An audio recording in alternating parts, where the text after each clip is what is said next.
Bonjour et bienvenue dans les recettes de grammaire de Marie. Aujourd'hui, je vous propose une recette très optimiste. Le futur simple.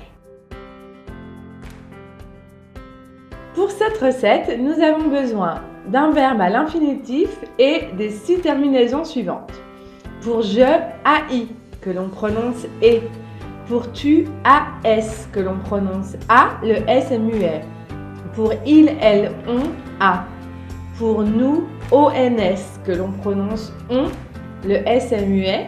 Pour vous, EZ, ça se prononce et. Et pour il, elle, au pluriel, on, ONT, le T est muet. Donc je récapitule.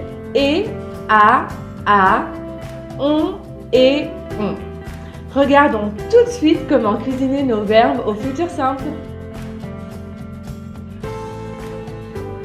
Prenez un verbe à l'infinitif, par exemple donner. Ajoutez directement les terminaisons du futur. Pour je, ça devient je donnerai. Vous voyez, le futur c'est très simple. Prenons un autre verbe, par exemple prendre.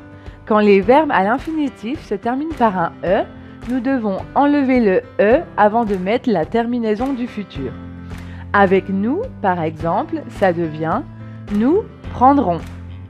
Il y a quelques verbes qui sont irréguliers. Quand les verbes sont irréguliers, ils changent seulement au niveau de la racine, mais les terminaisons restent les mêmes. Être devient je serai. Avoir, tu auras. Venir, il viendra. Savoir, il saura. Aller, nous irons. Pouvoir, vous pourrez. Vouloir, elles voudront.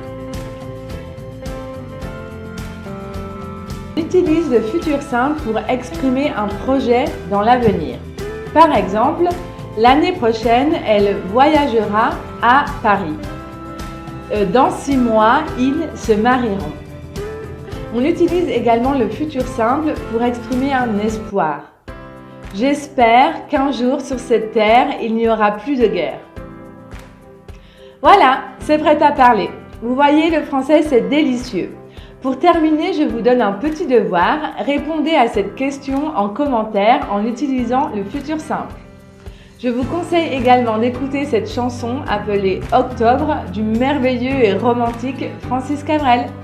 À la prochaine fois! À la semaine prochaine pour une nouvelle recette de grammaire de Marie.